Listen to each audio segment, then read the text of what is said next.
What is up, YouTube? JankyYGO here. My name is Michael. The ban list has dropped, and if you're wondering why we're on the Yu-Gi-Oh organization instead of the website, instead of the official Konami website, it's because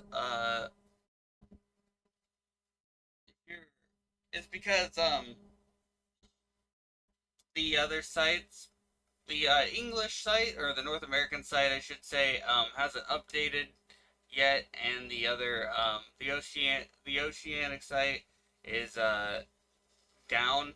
So we're gonna go over the list.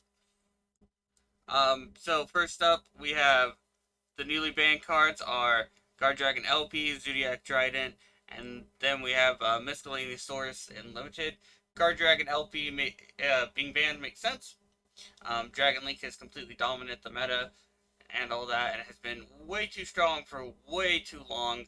And Zodiac Trident also makes sense. I know a lot of people are going to be upset because Zoo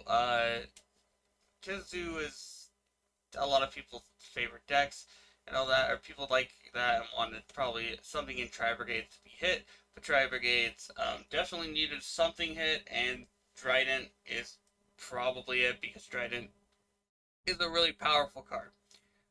For newly limited miscellaneous source, makes sense because with these decks hit, dinosaurs could probably creep up and be a little bit better, and this makes sure that they're not gonna possibly be the best deck. I know that seems like a bit of a stretch, but dinosaurs have been around for a long time. They've always been like tier 1, tier 2 ish, like tier 1.5 I would say, and miscellaneous source kind of make sure that they don't creep back into the meta. And yeah, uh, it makes sense. A lot of people were wanting this card to be banned. Next up, Skullcrabat Joker being limited. Pendulums haven't done anything. It makes sense as well for this card to come back, especially because Pendulum, the mechanic as a whole is nerfed. Um, but yeah, I think that Skullcrabat Joker coming back to one is completely fine. I don't see it doing too much with with what's currently going on in the meta. Striker Dragon being limited also is a hit to Dragon Link, which makes sense. They're just trying to make sure that the deck isn't super broken, or they're trying to make sure that the deck is somewhat playable, but not like completely unplayable, and that kind of is a good step and everything. I think that you can still play like this Dragon Link deck. It's just not going to be absurd. Salomon Great, Mirage Stalio, coming back to one is to probably because it it being at one is probably fine. A lot of players think it could come back to one. Uh, could have came back to one a while ago, so that makes sense.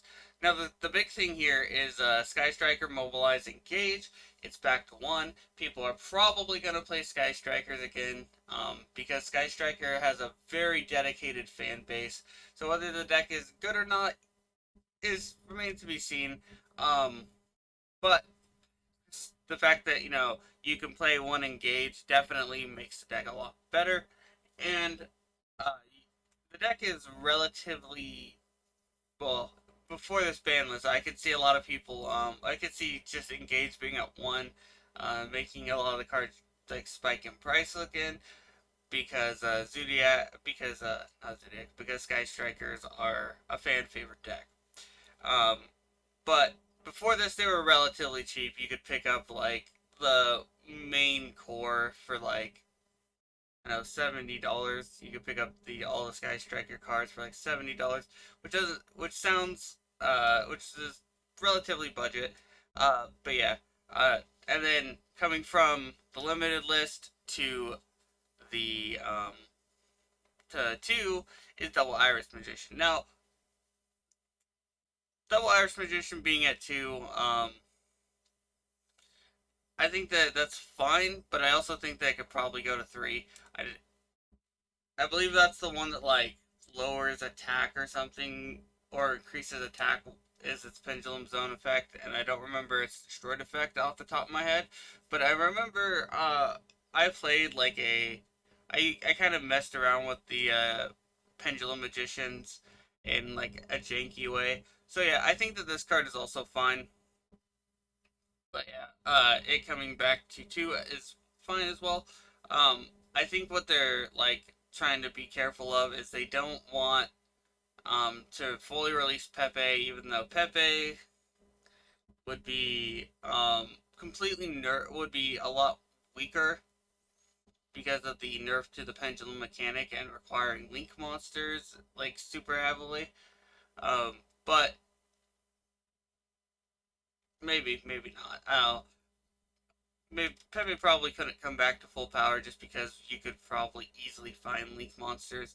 But Pendulum Magicians you could probably end up playing because most of them are dark, so you could just like use the darks for. But anyway, this is decent, and I'm kind of excited to see if people play pendulums again. I know that a lot of people um like pendulums, but yeah. And then something that came off the list is Symbol of Heritage. Symbol of Heritage, coming to 3. I don't think it's gonna do much, but I also am like kind of worried because the way that deck, or the reason it was limited in the first place is because you could search it off Power Tool Dragon and they would do these like insane loops and stuff like that, or it helped enable the insane loops. Um, but maybe they think that, hey, we have enough disruption and there's enough hand traps and stuff like that to stop it. But anyway, that's going to do it for this list. This list won't be, in this video, this list will not be in effect until July 1st. So keep that in mind. These cards, so we have, what, like 2 weeks? A little under 2 weeks and everything before this list takes effect. Um, but yeah, that's going to do it for this video. You can tell me what you think of the list in the comment section below. To if you're excited to freaking, you know, see what's what and come back and all that. But if it is your birthday today, happy birthday. If you want to send me any cool deck profiles, replays, or tell me what you're excited to play in the new upcoming format, you can. For deck profiles and replays, send them to the email in the description at JankyYGO, JankyYGO at gmail.com. And of course, and as always, have a wonderful day.